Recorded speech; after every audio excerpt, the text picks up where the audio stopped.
All right, let's jump straight into the mechanics of ancient empire building. Today, we're looking at King Pandu of the Kuru dynasty. This is a leader who literally pulled his dying dynasty right back from the brink, and he did it using this masterful, highly calculated mix of clever diplomacy and just absolute military domination. The source text gives us a fascinating look at how power actually worked in the ancient world, showing us exactly how a fading legacy was restored. So think about it for a second. How do you actually build an unstoppable empire? Are we talking about the soft power of gold and wealth, or the hard, brutal power of arrows and conquest? Well, as we explore how the Kuru dynasty secured its future, we're going to see this incredible duality of ancient statecraft at play. And as you'll see, the answer isn't really one or the other. It's the brilliant strategic sequencing of both. Section 1. The diplomatic mission. Securing a second wife. To kick things off and strengthen the lineage, the statesman Bhishma travels to Madra, and he doesn't just show up. He arrives with this awe-inspiring 4-part army and his wisest counselors. It's a massive show of strength, but also deep respect. He sits down, gets given the highest honors, and gets right to the point, saying, "I have come for the hand of a maiden." He's there for Madri, the king's sister, who is famous for her beauty and virtue. Notice how direct he is here. Bhishma treats the king of Madra as an absolute equal, laying out a highly strategic proposal between two massive powers. Moving on to Section 2, the price of alliance, honoring family custom. Now here's where it gets interesting. The king of Madra is actually completely eager for this alliance, but they hit a cultural roadblock. The king is strictly bound by these ancient ancestral rules that absolutely prevent him from giving his sister away as a free gift, even to a king as mighty as Pandu. It's totally not negotiable. And the way Bhishma handles this perfectly captures that tension between forging a brand new alliance and respecting ancient sacred family traditions.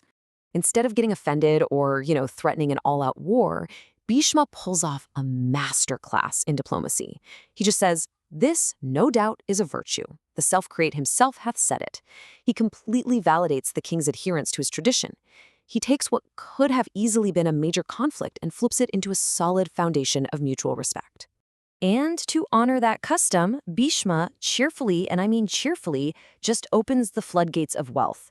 We are talking staggering amounts here. Thousands of precious stones, piles of coined and uncoined gold, entire fleets of elephants, horses, and chariots, plus countless gems, pearls, corals, and fine cloth. This wasn't just some standard bride price, right? This was a massive wealth transfer specifically designed to lock down a crucial political marriage and cement a rock-solid alliance. And with that cheerful payment, Madri joins the Kuru race. Section 3.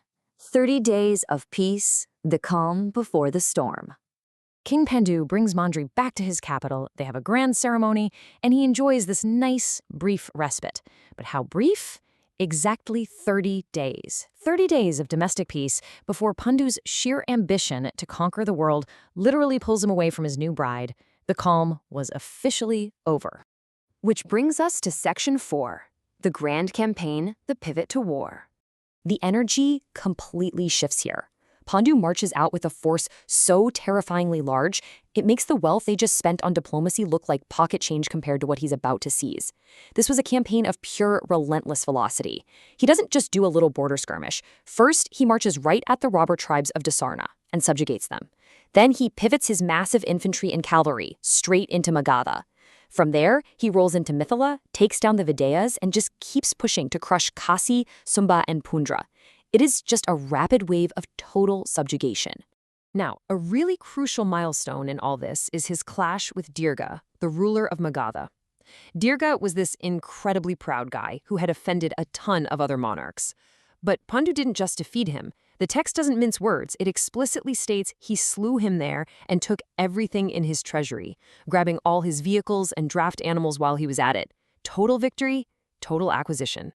Section 5. Subjugating the kingdoms, a god among men. The text goes out of its way to describe Pandu as a far-reaching fire, with his arrows acting as the flames, literally consuming any proud king foolish enough to stand in his way, turning them all into tribute-paying vassals. The scale of this dominance elevated him profoundly. Down on Earth, these vanquished kings started looking at Pandu as the one single hero. They elevated his status among men to match Indra's status in heaven. To his new vassals, he had achieved near godlike supremacy. They're approaching him with joined palms, offering up just incredible amounts of tribute.